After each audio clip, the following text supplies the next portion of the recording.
Bem-vindos a mais um programa Gente de Fé. Eu tenho certeza que a cada programa que você assiste, uma nova experiência se abre dentro do seu coração e inúmeras reflexões remexem em sua mente. Hoje não será diferente. Temos uma história impactante, a história da Andréia. Bem-vinda, Andréia, ao programa Gente de Fé. Muito obrigada pelo convite. Eu tenho certeza que a sua história moverá muitas coisas em muitas pessoas. Que assim seja. E nós vamos começar por onde? Quem é a Andréia? Quem é a Andréia? A Andréia é... Tenho 41 anos, vou fazer 42 anos agora. Sou nordestina. Tenho pais nordestinos também. Tenho 5 irmãos. Nasceu lá? Nasci lá. Tenho 5 irmãos. Na verdade, eu sou a 5ª filha de uma relação extraconjugal dos meus pais. A minha irmã mais velha, a Cristina, não é filha do meu pai, né? Mas os outros 4 são todos do mesmo pai. E aquela relação que meu pai e minha mãe tinham, que não eram casados, né? E foram se relacionando. Mas o seu pai tinha uma família e sua mãe outra? Sim. Ou não? Na verdade, não. A mãe era meu solteira? Meu pai tinha uma família e minha mãe não. Sua mãe solteira? Solteira. Eu não tinha muito essa história de ser família, né? Ter esse vínculo familiar. Então eu via sempre a minha mãe trabalhando muito, né? Então eu fui crescendo vendo a minha mãe trabalhar muito. Eu fui criada praticamente pela minha irmã mais velha, que é 10 anos mais velha que eu. E a minha mãe saindo e voltando por conta da questão financeira mesmo, porque ela precisava trabalhar muito para poder sustentar os filhos, né? Porque, como eu falei, meu pai, ele assistia, mas não assistia de uma forma integral. E aí a história com meu pai também é uma história bem... eu fui crescendo, né? Eu queria muito esse vínculo, meu pai aparecia de vez em quando, frequentava a nossa casa, às vezes se relacionava com a minha mãe ali, mas era coisa, como sempre, assim, aquela coisa muito bagunçada, né? Então, quando eu fui crescendo, eu fui entendendo os valores da família. Eu tinha muita vergonha da minha família. Eu não falava, não expressava isso, mas aquilo me machucava muito, né? Mas você tinha uma noção? Porque quando nós estamos dentro da nossa família, a referência do que é certo é o que a gente vê. O que gerava essa intuição de que porque eu não via legal. Meu pai na escola, eu não via minha mãe, né? Então, assim, eu sentia falta. Eu queria ter, mas eu não sabia dar nome ao que eu sentia, por ser muito pequena, né? Uhum. Então eu acabava querendo chamar a atenção de alguma forma.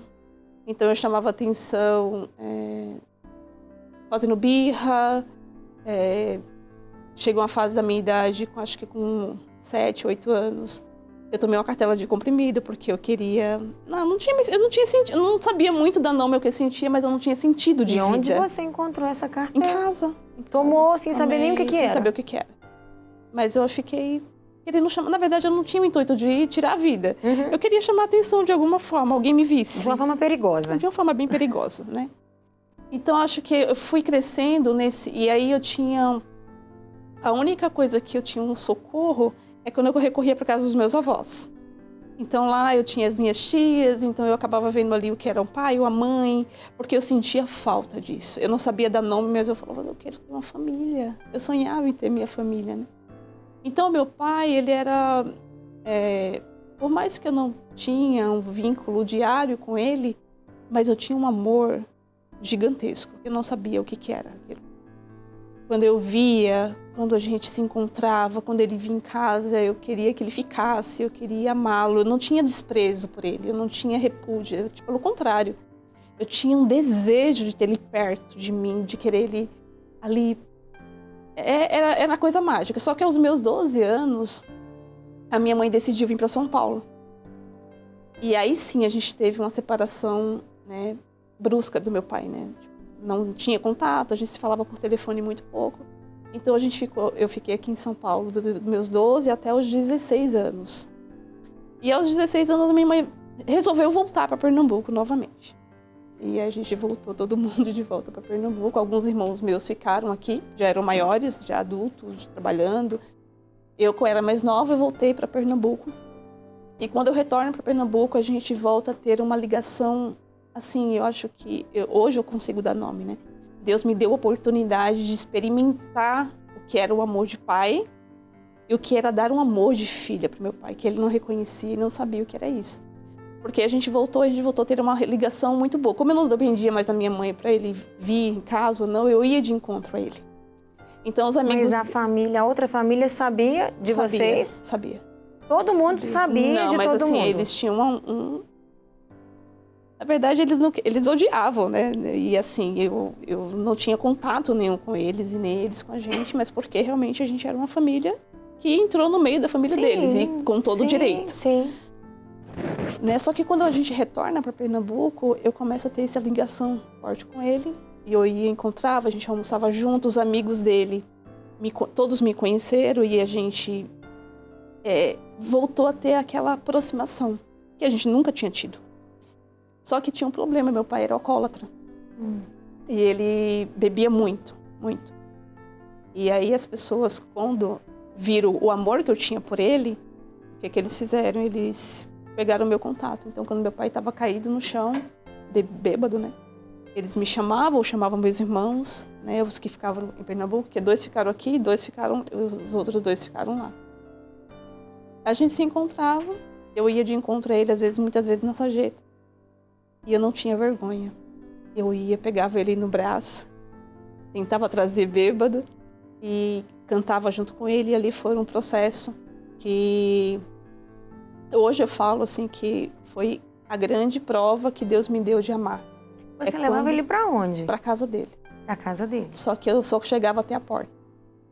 Ele lá entregava. Deixava ele na porta da casa dele. Chamava.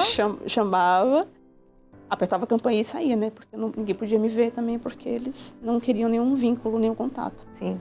E no outro dia ele amanhecia, nossa filha, você é obrigada e tal. E aí era aquela coisa, né? E às vezes ele tava...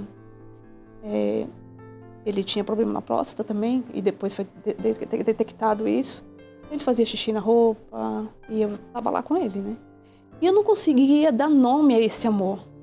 Como que um pai que não tinha me dado atenção, que não tinha cuidado, né? Nem o nome eu tenho até hoje. Como que eu conseguia amar tanto? E aí a gente consegue detectar muito claramente o amor de Deus, né? A misericórdia de Deus agindo na minha vida e na vida dele também.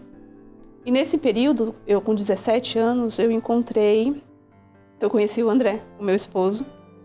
Né? Na época a gente começou a namorar e meu pai também gostava muito da família dele. E a gente começou a ter uma amizade. E algo me chamou muita atenção quando eu conheci o André. Porque a primeira vez que eu fui visitá-lo, né, almoçar em família, né, eu fui vendo como os pais dele eram. Como o André, ele abraçava os pais, como ele era carinhoso com os pais. E como os pais eram com ele. E eu falava, eu quero uma família assim. Eu quero uma família como essa, assim. Então, eu olhava e falava assim, é isso que eu sinto falta, né? E depois de 1 ano e meio, a gente namorando, ficamos noivos. Isso tudo eu em Pernambuco. Ficamos noivos, meu pai participou do noivado. E a gente, depois de 1 ano e meio que a gente estava noivo, eu engravidei da minha primeira filha. Né? Engravidei da minha primeira filha. E para mim foi um baque, né? Porque ao mesmo tempo que a maternidade dentro de mim sempre foi um desejo, mas a questão... Né? Eu falei, vou envergonhar meu pai, eu não casei ainda, aquela coisa, né? Mas eu vou contar pro meu pai, né? E nesse mesmo dia que eu descobri a gravidez, ele teve um AVC. Um AVC, né? E eu fiquei, não, eu preciso contar pro meu pai, E todos os dias eu ia visitá-lo, ele ficou na UTI. E para você ver como foi difícil a relação e dolorosa, que eu cheguei no hospital... Eu não consegui visitar meu pai, porque fui proibida pela família dele de entrar. Mas aí, naquele ímpeto de falar assim, o meu pai, eu fui até a direção do hospital. E eu falei assim, eu tenho direito, assim como eles. Ele também é meu pai. E ali, daquele dia em diante, eles determinaram que um dia entrava gente de uma família na UTI e um dia entrava o outro. Então, todos os dias eu estava lá. E por incrível que pareça, quando era o dia que a outra família participava, ou que tinha que vê-lo, eu ficava do lado de fora. E quando eles iam embora, a enfermagem me chamava e falava assim, pode entrar você de novo, André. Porque ele fica muito bem quando ele te vê. Então foram 2 anos eu vivenciando um amor de uma vida inteira, né? De 17 anos, foram em 2 anos, a gente tendo aquela troca de carinho, de atenção, de cuidado, tanto que na enfermidade dele, eu falava para Jesus, Jesus, não tira meu pai, porque eu quero cuidar dele. Se ele precisar ficar na cama, eu quero cuidar dele. Mas é um amor muito egoísta, né? Como que a gente vai exigir isso? Deus sabe todas as coisas. E aí eu entrei na UTI e falei para ele, pai, eu estou grávida. Eu vi que uma lágrima escorreu do olho dele, ele apertou a minha mão e eu fui para casa. E naquela noite eu tive um sonho com meu pai na madrugada. E eu falei assim, eu preciso ligar para o hospital, porque eu preciso saber como ele está. E não consegui achar o telefone, mas de manhã, no primeiro horário, chegou a notícia que meu pai tinha falecido. Então ali eu peguei e assumi a grande missão de uma gestação, de ser mãe, e aquela dor que eu senti de perder o meu pai.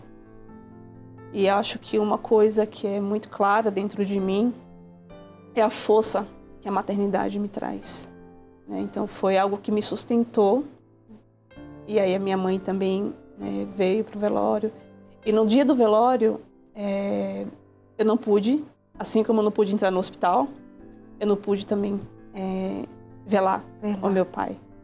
Mas eu tive uma experiência de amor tão profunda naquele velório, do lado de fora da casa.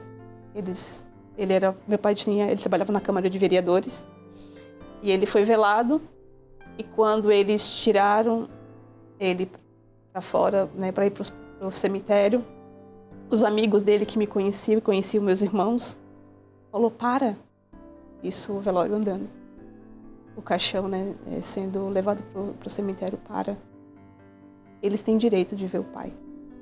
E no meio da rua, o meu pai, eles abriram o caixão para que eu pudesse ter o último momento de despedida dele.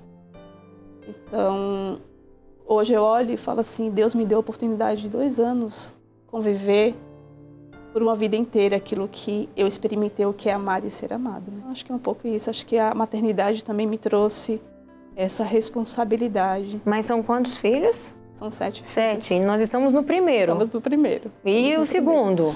O segundo filho, ele veio depois de... Aí a gente... quando meu pai falece, a minha filha nasceu.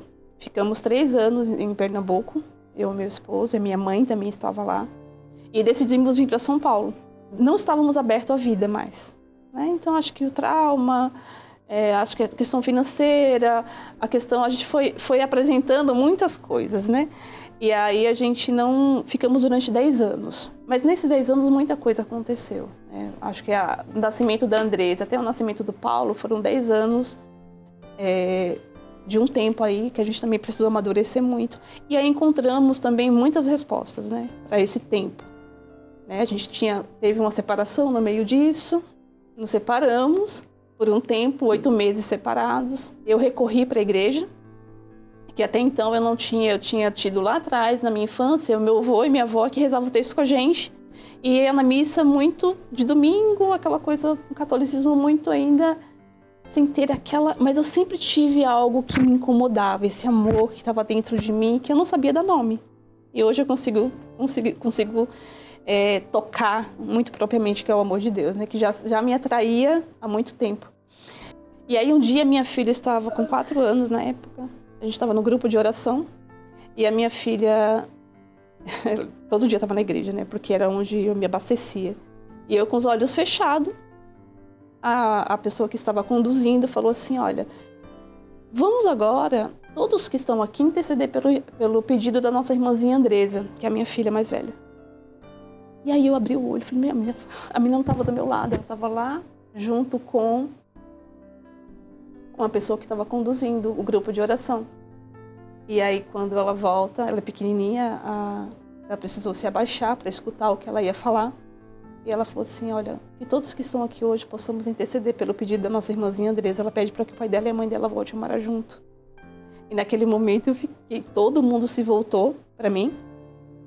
E naquele momento eu senti algo que era muito mais do que ser mãe. Eu precisava ser responsável assim, pela vida dela. Eu fiquei, lógico, meio que brava com ela, porque ninguém sabia da situação. Mas depois eu fui vendo que ela foi a primeira a interceder pela família. Ousada ela, Ousada. Ela tinha quantos anos? 4 anos. 4 anos? 4 anos. 4 anos. E a gente tentava ao máximo poupá-la da situação, não ficava, né? Mas criança, eles percebem tudo. Então a gente se reconcilia. Ele faz um retiro chamado BVN, é onde a gente conhece a comunidade Eucaristos. Na verdade era um grupo de oração na época, não era nem comunidade ainda. E ele faz o primeiro BVN. E no dia que ele terminou, ele faz o BVN, meu esposo, ele me encontra dentro da lotação com a nossa filha. E eu muito resistente, né? E ele já tentando ali, né, se reaproximar, e eu falando que não. E eu fui dormir, e ao acordar, eu acordei lembrando, eu falei assim, qual é a probabilidade de me relacionar com outra pessoa e ela fazer a mesma coisa? É 50%, 50%, por que eu não dou uma oportunidade de novo pro pai da minha filha? E ali eu achei que Deus estava me dando uma nova chance. E aí a gente voltamos. Nessa época, o nosso fundador, né, ele acompanhava o André, dava aula de catequese, né? E eu lembro que ele veio trazer o André em casa, como se estivesse dando uma bênção, né? Ele voltar para casa. Nós voltamos, mas uma coisa muito interessante aconteceu nesse processo. A gente voltou e como a gente tinha ficado 8 meses, eu tinha voltado a comungar todos os dias, porque até então não estava em pecado, Sim. Tinha me confessado. E a gente começou a se incomodar muito, porque eu falei assim, como que a gente vai ficar sem comungar Jesus? E aí a gente foi num retiro chamado Reinflama.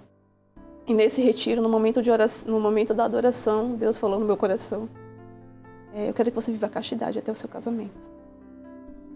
E aí eu falei, imagina, ele não vai querer, a gente acabou de voltar, como que a gente vai viver a castidade até o casamento? E a gente não sabia a data, não sabia quando que ia casar. 3 dias depois que a gente voltou, eu não tive coragem de falar.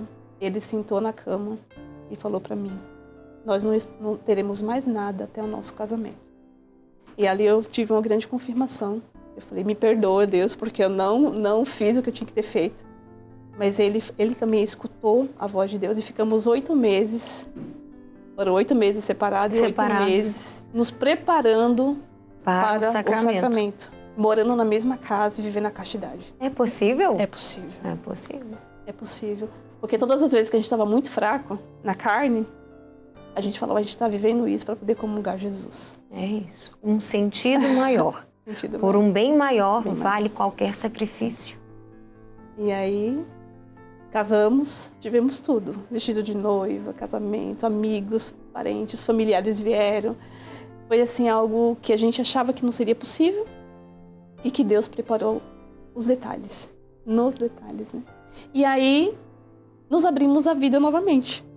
Né? Casamos, 10 anos depois, engravidamos do Paulo. Não sabíamos ainda que era um menino, mas ficamos muito felizes.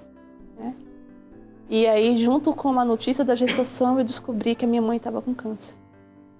Na primeira gestação, o pai falece. Sim. Na segunda, descobre um câncer na mãe. A minha mãe estava com câncer e estava grávida. E aí, o medo, né? Óbvio que a memória, né, veio à tona. Mas eu falava, não, a minha mãe vai experimentar o nascimento do nosso filho, né? E aí eu tava com 13 semanas e geralmente essa fase não dá pra ver o sexo do bebê. E aí a minha mãe ia fazer um exame muito especial. E ela falou assim pra mim, é um menino, filha. Eu falei, mãe, a gente não sabe se é menino ou menina, mas é um menino. E aí eu escutei a minha mãe na madrugada, conversando com Deus. Eu sei que eu vou embora, mas não tira meu netinho, não. Deixa ela viver a experiência da maternidade novamente. E eu comecei a chorar, porque eu tive uma experiência, assim como o André no BVN, que ele fez o retiro, eu também fiz esse retiro. Só que nesse retiro, eu tive uma experiência contrária do meu pai. Eu não sabia que eu tinha uma rejeição da minha mãe. Porque aquela ligação com meu pai, de certa forma, eu tinha repudiado a minha mãe. E eu não tinha noção disso. Nesse BVN, eu tive essa experiência, onde eu precisei escrever uma carta pedindo perdão para minha mãe. E foi uma coisa mais linda, porque quando eu voltei para casa, depois de 3 dias de retiro, eu nunca tinha falado para minha mãe que eu amava. Como que eu carregava meu pai bêbado e nunca tinha falado para minha mãe que eu amava? Que amor era esse? E aí eu encontrei a minha mãe a primeira vez, quando ela me abraçou. Eu não tive coragem ainda, mesmo voltando de um retiro, experiência de 3 dias. Eu falei, não, mas eu prometi que eu ia falar isso. Então, quando eu cheguei em casa, a primeira coisa que eu fiz foi pegar o telefone. E eu falei, mãe, a senhora já chegou em casa? Ela, oi, filho, o que aconteceu? Eu preciso te falar uma coisa. E eu liguei e fiquei muda no telefone. Ela, oi, filho, o que aconteceu? Aconteceu alguma coisa? Eu te amo. E aí ela, oi, eu não tô entendendo. Eu te amo, mãe. E naquele momento, do outro lado do telefone, ela também ficou muda. Ela falou, eu também te amo muito. E ali eu fui vendo o quanto Deus quis cuidar da minha vida, né, desse amor de pai, desse amor de mãe, me fez experimentar esse amor. E aí veio esse boom da gravidez e junto com o câncer da minha mãe. E eu tinha uma experiência forte com a doença da minha mãe que eu nunca tinha pedido a cura dela. Eu falei, Jesus, eu nunca vou pedir a cura física. Era a cura espiritual da minha mãe. E eu experimentei nesse 1 ano de tratamento, porque quando eu fiquei grávida, já foram os 4 meses últimos, né? Eu fui experimentando a conversão da minha mãe. Minha mãe se confessou, a minha mãe comungou, a minha mãe teve experiências fortíssimas de oração em casa junto conosco. Então, o processo de conversão da minha mãe, assim, espetacular. Assim, hoje eu consigo contemplar que Deus, ele permitiu que nesse 1 ano ela se convertesse. Se convertesse não porque ela não tinha consciência, talvez, de tantas coisas que ela tinha vivenciado, até mesmo pela história de vida que ela tinha experimentado, vivido, mas que Deus tinha dado uma nova oportunidade para ela. Ela ficou 22 dias internada. Ela fez a traque, quando eles abriram, os nódulos e os tumores já tinham tomado muito, né? Então eles demoraram para achar a traqueia, e nesse período ela teve um AVC. Mas eu lembro que nesses 22 dias que ela ficou na UTI, eu todos os dias, né, grávida, e aí eu falava assim, meu Deus, mas eu já pedi perdão, eu já me reconciliei, e ainda falta. E aí nos primeiros dias meu marido falou assim, olha, não é bom você estar frequentando a UTI, grávida. E eu falei assim, não, mas eu tive a consciência que eu falava assim, Jesus, então não vou mais. Porque minha mãe não tá mais lá. Eu ia, ela já não tinha mais nenhuma... Não falava, não tinha nenhuma reação. Eu falei, vou ficar em casa. Mas eu quero ter uma última oportunidade com ela. O Senhor vai me dar essa oportunidade. E eu comecei a pedir para Nossa Senhora. Nossa Senhora, eu só quero ter mais uma chance. Porque eu preciso ainda falar uma coisa que ainda tá. Que eu preciso pôr pra fora. E aí, nesse momento, rezando o texto todos os dias, pedindo. E como eu te falei, nunca tinha pedido a cura física. A única coisa que eu pedi foi essa última oportunidade. Eu me recordo que eu estava em casa, depois de 18 dias, a minha irmã liga. Deia, com muita atenuação. Naquele momento eu tinha certeza que era a oportunidade que Deus estava me dando. E eu voltei, correndo para o hospital. A minha irmã tinha entrado na frente, depois ela saiu. A minha filha tinha 10 anos na época, tinha feito uma carta para minha mãe, porque era o grande xodó da minha mãe. E eu li a carta. E eu queria saber se ela estava me ouvindo, como Tomé, né? Louca para ver. E eu falei, mãe, você está me ouvindo? Se você só estiver me ouvindo, a senhora, eu preciso ler uma carta da Deisa para a senhora. E ela piscou o olho. E aí eu li a carta. Eu vi a lágrima escorrer. E quando eu finalizei de ler a carta, eu lembrei de uma coisa. Eu fechei os olhos, eu falei, mãe, eu te amo. Você foi a melhor mãe do mundo. Pode ir em paz. A senhora tá bem. Tá tudo bem. E eu fechei os olhos e comecei a orar em línguas por ela.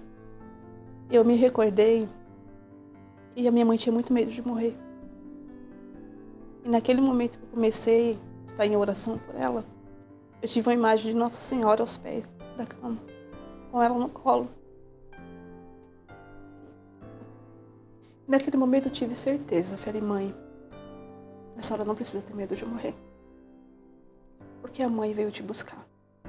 Tinha certeza que ali era o momento que ela estava indo. E eu vi a lágrima escorrer, apertei a mão dela, me despedi dela. E saí do quarto. A minha irmã, toda feliz, achando que a gente, né? E eu sabia que era uma despedida. 24 horas depois começou a saturação dela cair, ela começou, né? E a minha mãe veio a óbito. Então, eu tive essas duas oportunidades profundas, né, de reconciliação. Reconciliação com a mãe. Segura um pouco essa história, que ela tá muito intensa, hein?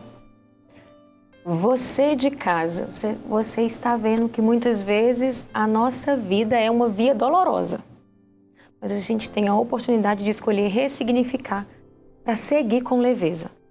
Seguir a via dolorosa com o fardo pesado da história ou com leveza vai depender sempre da gente. Se a sua vida está difícil, pode ser porque você precisa ressignificar a sua história, perdoando e deixando alguns pesos em seus devidos lugares. Eu te espero no próximo bloco. Estamos de volta ao Gente de Fé. Segundo bloco dessa história de idas e vindas, com notícias boas e notícias ruins, onde a Andréia precisa sempre fazer a escolha de seguir de uma forma mais leve ou seguir carregando os pesos, os fardos das memórias traumáticas que a própria vida foi conduzindo. A mãe morre. O bebê nasce. O bebê nasce. E aí? E aí a gente, né, segue, né, bem. Acho que assumindo a maternidade como uma grande missão também, minha e do meu esposo. A gente, uma vida já ordenada, até mesmo já ordenada, sacramentalmente, né? Sacramentalmente, espiritualmente falando. Já fazíamos parte da comunidade, já éramos, né, vocacionados, né, membros, ali no processo vocacional. E quando o Paulo faz 3 anos, a gente, caminhando já na comunidade, recebemos o chamado de Deus de dar tudo.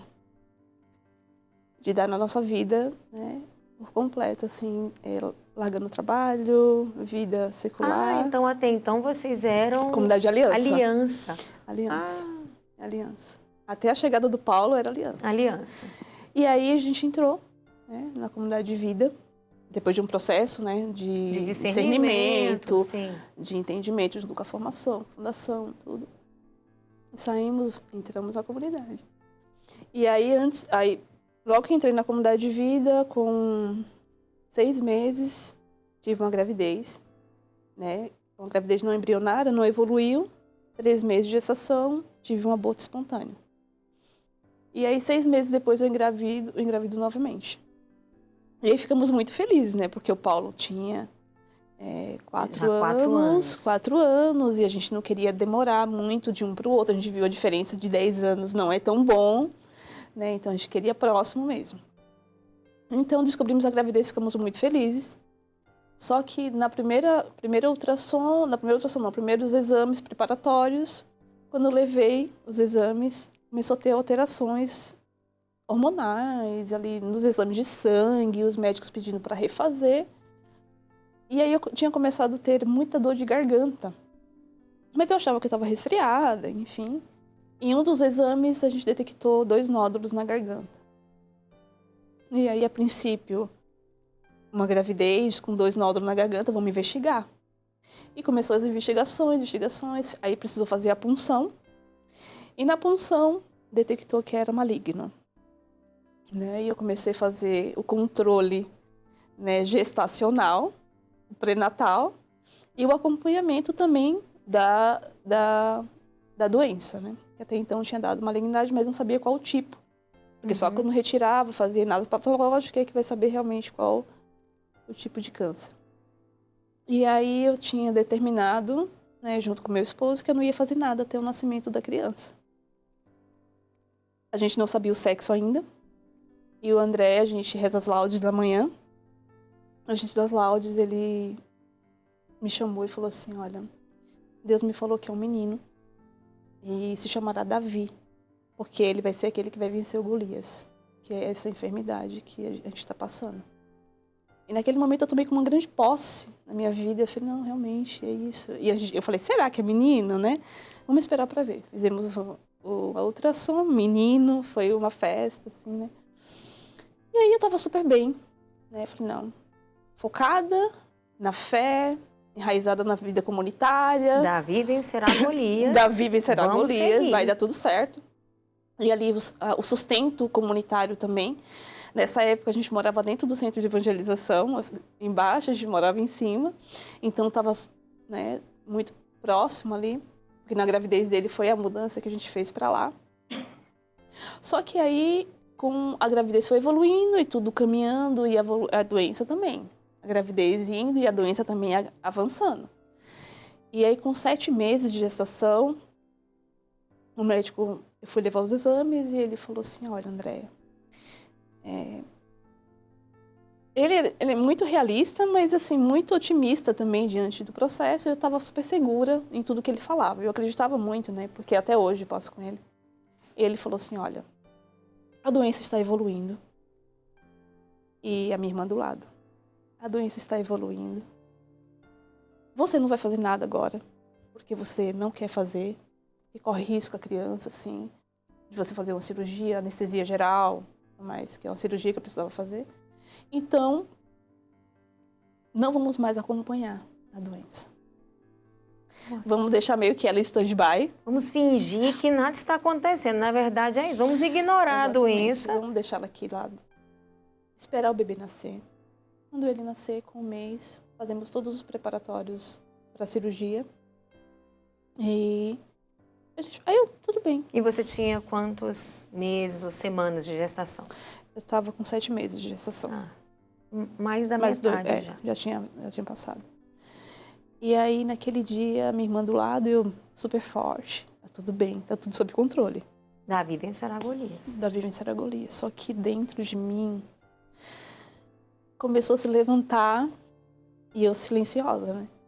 Mas dentro de mim estava aquele misto de medo, com insegurança, com medo de morrer, de deixar os outros filhos, de não conhecer esse, Bom.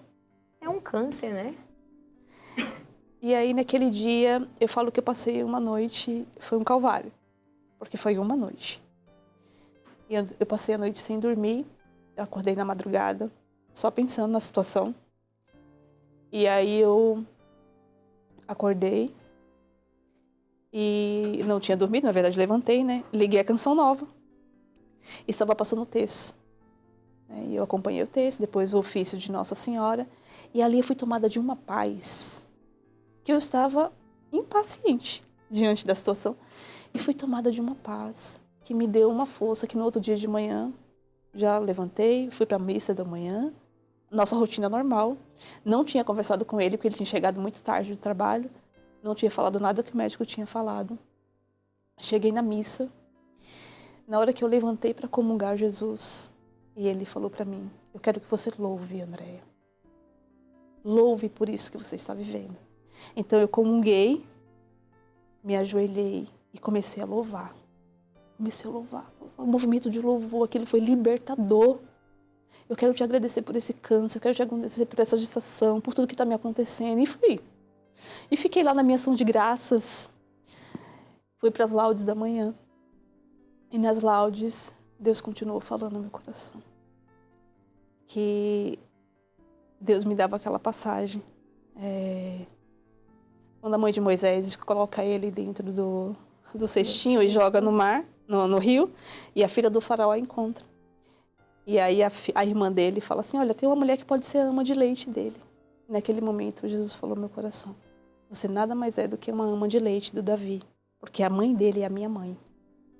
Naquele momento, eu falei, entendi, não importa o que venha acontecer comigo, o Davi tem uma mãe.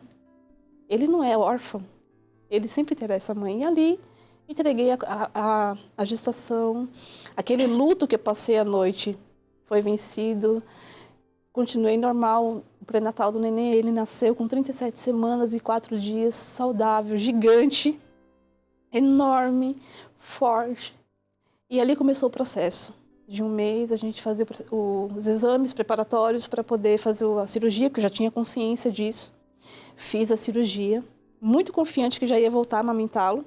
Tirei muito leite, deixei 23 potinhos de leite congelado, porque quando eu voltasse eu queria continuar amamentando. Fiquei 3 dias internada, com dreno, voltei para casa. Isso, eles tiraram todo o nódulo.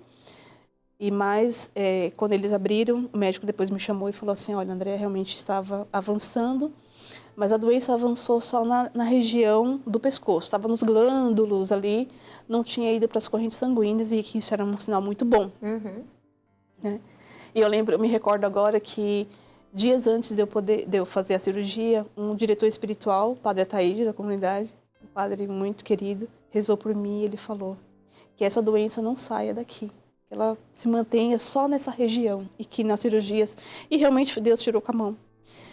Né? Só que quando eles peguei a análise patológica, o médico falou assim, olha, precisa fazer radioterapia, né? E aí, mais aquele processo, 30 dias de fazer uma preparação, sem iodo no corpo, um sal especial e aquela coisa toda, e a alimentação muda. E a angústia de deixar o bebê. Novamente, né? E ali ele já deixou muito claro que eu não poderia mais amamentar o bebê. Por causa do tratamento. Tratamento. E aí eu insisti ainda, falei assim pro médico, então espera o bebê fazer 6 meses, já fiz a cirurgia, eu amamento 6 meses, e meu marido estava junto comigo, ele falou assim, não, porque eu não sei como vai estar a doença, então é melhor você tratar isso agora. E aí meu marido, óbvio, né? Não, já vamos fazer o tratamento, tem que fazer o que fazer, né? Bom, e é isso que fizemos a preparação, fiz o radioiodo. Para quem não sabe, a iodoterapia é um tratamento de câncer de tireoide, você precisa ficar isolado no hospital, recebe ali uma carga, né, de iodo, você não tem contato com ninguém. Acho que é um dos tratamentos que eu fiquei mais assim impactada, porque você não tem contato nem com o médico, nem com enfermeiros, com ninguém. E naqueles dias isolada, os 3 primeiros dias no hospital, depois mais 14 dias na casa comunitária, eu tive uma experiência muito forte, né? Primeiro de amor de Deus, saber que a vida sacramental, o matrimônio, não realmente, se não foi ele primeiro na nossa vida, porque a gente tem ele, depois do sacramento, porque naquele momento nem meu marido poderia ficar comigo, e ele estava comigo ali. Em nenhum momento eu me senti sozinha. Eu sabia que Deus estava em todo momento comigo. Só que a gente como mãe, a gente meio que se sente insubstituível. Eu achava que meus filhos iam ficar muito dependentes de mim, iam precisar muito de mim. E voltei para casa, fiz a radioiodo, deu tudo certo, fiquei isolada mais 14 dias. A minha sogra veio de Pernambuco para ajudar a cuidar, a minha irmã também assumiu a vida comunitária ali, os irmãos da comunidade. A gente morava na casa comunitária nessa época, pertinho, embaixo do centro de evangelização, a gente morava em cima, e eu fiquei no quarto do lado. Então, do quarto que eu fiquei, eu lembro que quando eu cheguei do hospital, uma irmã, a Priscila Nunes, que é a formadora geral da comunidade, ela tinha preparado o quarto, com fotinha das crianças, com a minha Bíblia, com as coisas, eu abri. E eu sabia que ali seriam os meus dias por 14 dias ali dentro. E eu fiquei aparentemente bem, tinha retiros embaixo, eu participava ali escutando, as missas participava. Eu lembro que uma missa, o meu fundador, ele estava participando, e no momento da ação de graças dele, ele fez uma cartinha, colocou embaixo da porta. Então eu fui vivenciando essa vida espiritual com a vida comunitária. Só que depois de 12 dias que eu estava lá, eu fui tomada de novo de uma angústia. Porque eu olhei pela janela, eu olhei e vi o meu marido indo trabalhar normalmente, entrando e saindo. A minha filha mais velha indo para a escola.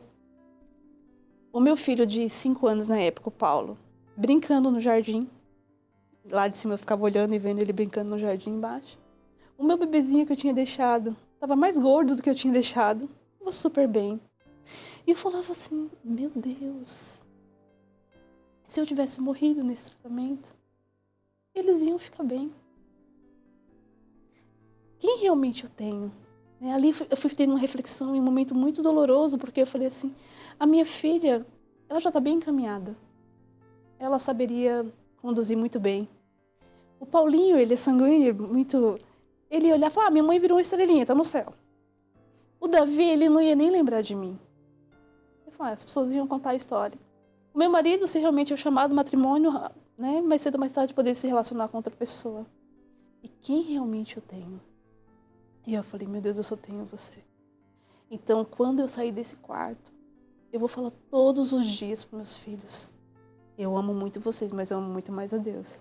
E aí, esse exercício que a gente faz, eu faço todo dia com eles. Filhos, eu te amo muito, mas tem alguém que ama muito mais vocês. Ele sei, mamãe. Aí eles acrescentam, né? Eles acrescentam Jesus, Maria e José. Foi crescendo. Foi crescendo. Então, depois de 14 dias, eu precisava saber ainda se estava com rádio e iodo ainda transmitindo ou não. Uhum. Como eu falei, o Paulo, ele sempre brincava no jardim. Eu tentei sair no dia que ele não estava ali brincando. Mas eu olhei, ele não estava. As pessoas saíram junto comigo para me levar no hospital. Quando eu saio, depois de 14 dias, ele me vê de longe. E ali foi o momento mais impactante da minha vida, porque... Ao mesmo tempo que eu queria abraçá-lo, eu não queria abraçá-lo, por conta que eu não sabia ainda como estava a situação. E ele parou. E ele falou, mãe, não faz isso comigo. Eu quero te abraçar, mãe, eu tô com muita saudade de você. E naquele momento eu não aguentei. Eu falei, vem. Aí eu vim, abracei. Né? E naquele mesmo dia eu voltei para casa, porque eu fiz o exame, já estava ok, já podia voltar para casa. Então eu acho que esse tempo, né, da gestação, nascimento, lógico que eu faço um tratamento até hoje. Eu faço acompanhamento até hoje. A cada 2 meses eu preciso retornar para ver como tá. Tem que controlar muito bem os hormônios, porque eu precisei fazer a remoção total da tireoide. Né? O meu câncer foi um câncer... Para o tipo de câncer, foi um tipo de câncer... O câncer de tireoide, ele é mais tranquilo em vista dos outros, mas ele é uma doença que estava progredindo. E que eu preciso até hoje fazer esse acompanhamento. Mas olhar e voltar para casa, com uma grande missão, né? Amar e servir, né? Acho que amar e servir com aquilo que Deus me deu, que é o maior, né? Que é amar a Ele sobre todas as coisas. E aí sim eu estou pronta para servir, aí sim eu estou pronta para me doar, para me ofertar, né? Experimentar esse louvor Verdadeiro. Que cresce dentro de nós com uma grande verdade da nossa vida. Sim. Uma grande verdade. Você disse que são 7. São 7. Até agora teve 3. 3. Tudo bem que é programa, assim, é história para um mês de programa. Mas me chamou a atenção que no primeiro veio a notícia da gestação, o falecimento do pai. Sim. No segundo, a gestação, o falecimento da mãe. Sim. No terceiro, a gestação e um câncer. E no quarto, teve... o quarto é o Davi. Aí, antes do Davi, teve a gravidez não embrionária. Isto. Aí no quarto... o Davi. Então, porque a gente vai entendendo que muitas pessoas vão vivendo a vida assim, né? Então, cada momento bom na minha vida, um ruim acontece. Uhum. Porque você teve a reconciliação com o esposo, ordena a vida sacramental, fica grávida e a mãe morre. Então, aí a cada notícia boa é uma notícia ruim. Ficou esse registro para você? Pelo contrário. Eu sempre encontro as respostas diante do sofrimento mesmo. Assim, acho que não se fechar diante da dor. Esse movimento de louvor cresce dentro de mim como um movimento de graça, onde Deus se utiliza e me mostra qual o caminho que Ele quer para a minha vida. Né? Então você entende também que é uma via que o Senhor se utiliza de amadurecimento espiritual seu. Sim, sem dúvida. Crescimento espiritual. Diante da dor, do sofrimento, você entende que quando você vai buscar resposta em pessoas, em lugares, até mesmo quando você tem uma vida comunitária, quando você quer muito respostas que vêm das pessoas, você não consegue. Sim. Só Ele vai poder te responder. Só que porque você consegue fazer isso de uma forma rápida. Porque querendo ou não, é assim, você conta do sofrimento que você mergulha e na mesma noite você se levanta. Sim. Mas eu acho que é uma dinâmica de Deus com a minha vida. Exatamente. Porque a pessoa que está nos ouvindo pode pensar assim, tá, mas por que comigo não é assim? Dinâmica de Deus com a minha vida. E na verdade, quando... Talvez também tenha da minha história de vida, porque eu não tive. E quando você reconhece o amor de Deus na tua vida, que Ele te preenche de uma forma que não fica lacuna nenhuma. Uhum. Então, descobrir o amor de Deus e o cuidado de Deus por mim é dizer assim, Deus é amoroso. Tudo que Ele permite que me aconteça, que Ele sabe que eu vou conseguir suportar. Você já entra na via dolorosa, Exatamente. vamos dizer assim, com esse sentido. Sim. Eu estou entrando, mas eu sei que eu suporto, independente do que vai acontecer. Sim, porque eu sei que eu não estou sozinha. Exato. Não estou sozinha. Mas a quinta gestação e a sexta e a sétima vieram com notícias... Não. Vieram com Parou notícias dolorosas. Porque a minha quinta gestação é a gestação que eu acho que foi uma das mais dolorosas, eu posso falar. Teve pior do que estas? Porque foi uma gravidez que a gente descobriu. Com 4 meses eu tive uma ruptura da bolsa e a bolsa ficou plotusa, que eles falam, né? A bolsa fica para fora. E eu fiquei internada não vou lembrar agora.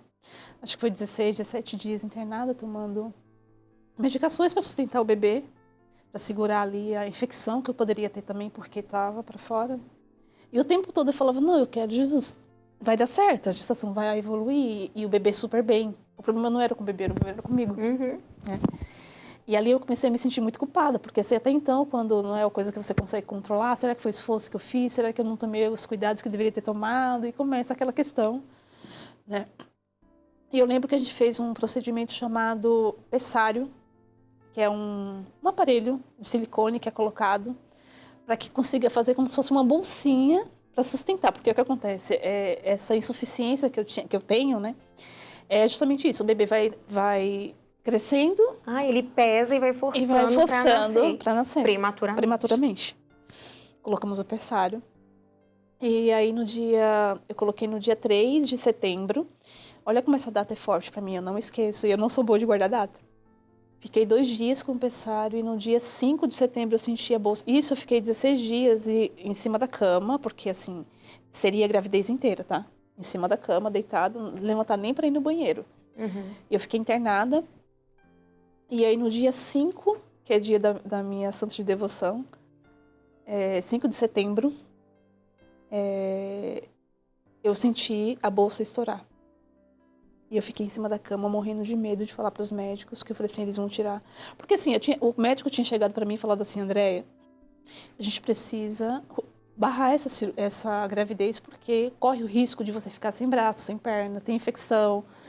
E eu falava, não vou tirar meu filho vivo dentro de mim. Se Deus quiser, ele vai fazer o que ele tem que ser feito. E ele falou assim, você está insistindo, vai. E aí, toda vez ele vinha, todo dia de manhã ele vinha, passava aquele relatório e eu falava que não. E aí, até o dia que eu falei assim, Senhor, que está em tuas mãos, seja feita a tua vontade, mas eu não vou fazer nada. Se o Senhor deu, o Senhor faça um jeito dele nascer, ou que, né? E aí eu vi que a bolsa estourou e eu fiquei com medo de falar para os médicos, porque eu falei assim, eles vão tirar ele vivo de dentro de mim. Uhum.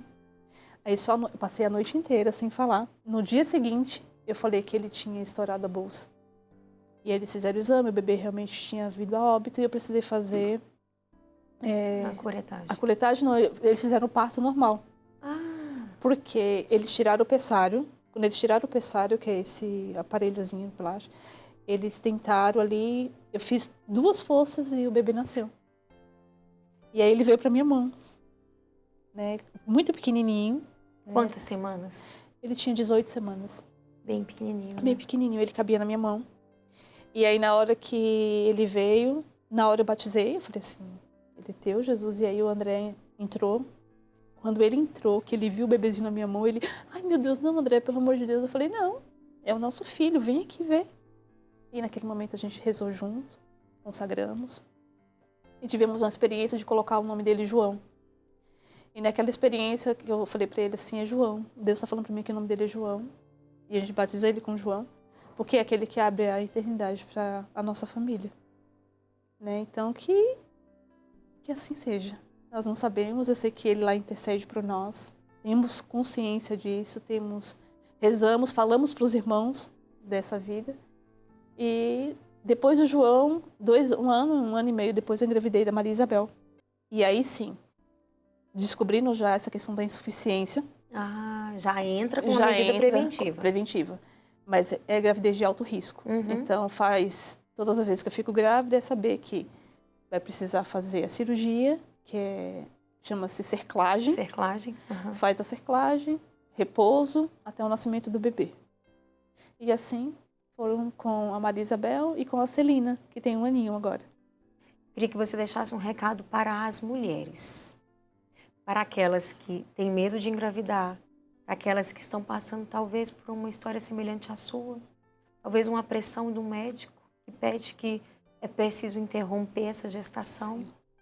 O que você diria para essa mulher? Não deixa de sonhar. Até porque Deus, ele não, como diz Santa Teresinha, ele não nos inspira sonhos irrealizáveis. E sonhar o sonho de Deus é desejar fazer a vontade dele. Agora, se o teu sonho é ser mãe, não deixa de sonhar. Se o teu sonho não deixa que o medo te paralise.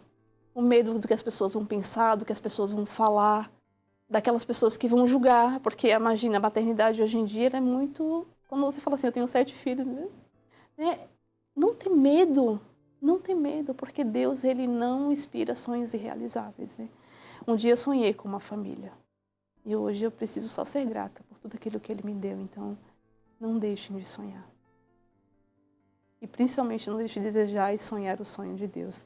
Porque Deus, ele nos ama e existe uma missão para esse amor. Né? É dar-lhe obras. Então, amar, servir e dar-lhe obras. Né? Então, acho que é o maior desejo do meu coração. Muito bem. Obrigada, Andréia. Obrigada a você. Por essa história inspiradora. A sua história, ela é isso, ela é inspiradora. Ela possa inspirar e impulsionar muitas mães, muitas mulheres, muitas famílias. Para que generosamente cada um possa, assim, retribuir um pouco do amor de nosso Senhor para conosco. Que Ele nos ama muito. Que Ele nos ama muito. E você que ficou até aqui conosco, você pode rever esse programa no CN Plus, em nossas mídias, mas nunca reveja de uma forma passiva. Assista o programa Gente de Fé de uma forma ativa, provocando a sua consciência, para que você escolha sempre dar uma resposta melhor a Deus na vida, porque a vida é um grande presente que Ele nos deu. Você tem sido generosa, generoso ou mesquinho com o nosso Senhor? Eu te espero no próximo Gente de Fé.